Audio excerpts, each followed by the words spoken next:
we're also here to remember another form of clearance which is going on an absolutely vast scale. A kind of world clearance, where the rich are literally, the possessing people are manipulating the entire space of the world and arranging it according to their economic and political imperatives, which are the accumulation of capital, the accumulation of property, the selling and buying of goods to their advantage, and so on and so forth.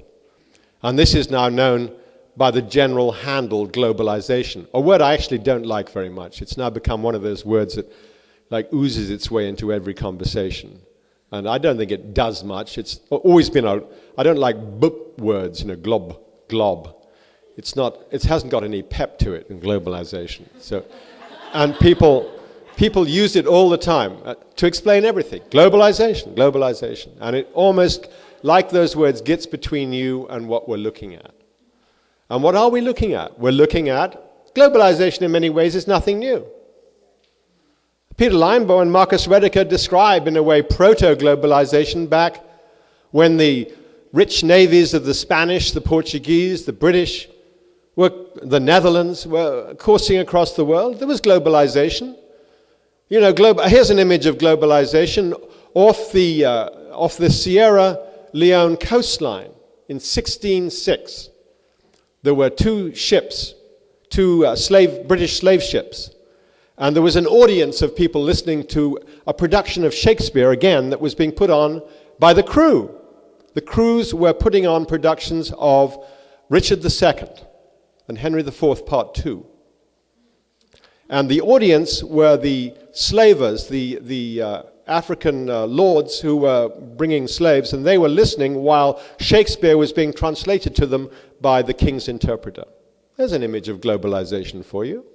1605. So, globalization is absolutely nothing new. What is new now? Things that are not terribly interesting and exciting. People talk about rapidity of information. Means of repression, of course, are very ferocious if necessary, but the means of repression back then were very ferocious, more ferocious in some ways. Hard to say. Is it more ferocious now, on the 17th of January, when Bill Clinton was giving a posthumous Medal of Honor to Teddy Roosevelt? What a relief. Imagine. Weren't you all on tenterhooks, waiting? Would Teddy Roosevelt get his Medal of Honor? Why did he get his Medal of Honor for? It was very appropriate, almost his last action. Bill Clinton did not pardon Leonard Peltier. He did pardon a scumbag like Mark Rich, an international thief, and he signed the order to give Teddy Roosevelt a Medal of Honor for the charge up San Jacinto Hill in the Spanish-American War. The image of resurgent or insurgent or presurgent American imperialism.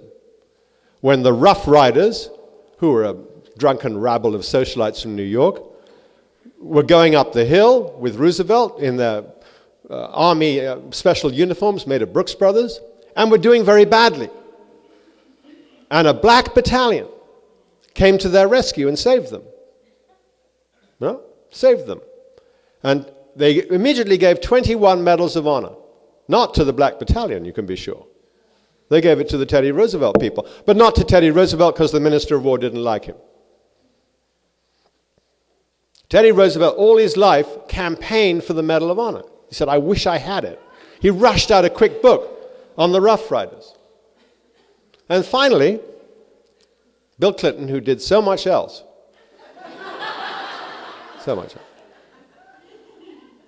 bethought himself to sign the order for Teddy Roosevelt to get his Medal of Honor. And so the shade of Teddy Roosevelt can now, strut a little prouder in the dungeons of hell or wherever he is.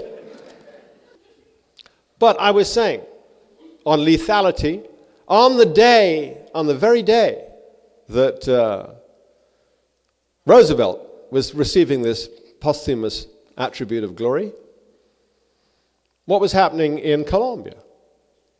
Colombia, the paramilitaries, obviously part of the army, they're always called death squads, let's call it an unofficial army unit, commanded by the Colombian army, paid for by money, another slice of which was released on the 18th of January. No one can say things don't come in compact fashion. On the 18th of January, the Clinton administration, in another of its final acts, released another slab of money for the Colombian military. Despite the fact that everybody knows that the human rights record of the Colombian forces, whether official, unofficial, state forces of repression, are among the worst in the world, if not the worst. They said that because, and there are in the Colombian aid bill that went through last year, $1.3 billion, pushed through by the Clinton administration in concert with the Republicans. There's bipartisanship at work for you. There were human rights provisions. There are always human rights provisions. They always say, yes, there'll be a certification that we will not release a dime of this money until we have certification by human rights groups that there's been improvement in the conduct of the Colombian armed forces. Any of you who were around in the 80s fighting the wars over aid to El Salvador, remember what happens. They get one battalion, they say, this battalion is so genteel in its behavior, they help our ladies across the road, they minister to the sick and the dying, they are clean. Give them $100 million. Meanwhile, of course, the unit, at night, they take off their army uniforms, put on their black shirts, go out and cut the throats of every woman and child in the nearest village. That's called a death squad. That's not the army, that's a death squad. We don't know who tells them what to do. And so that's what happened. The villagers of Chengue knew back in October what was going to happen. They wrote to President Pastrana of Colombia, and they said, we have these units moving around, they're going to attack us and they're going to kill us. Please help. Nothing happened. On the 17th of January, the units came into town, killed somewhere between 30 and 60 of these people, these poor people, burned down a bunch of houses and went on their way. There you have an image of the very end of Clinton time.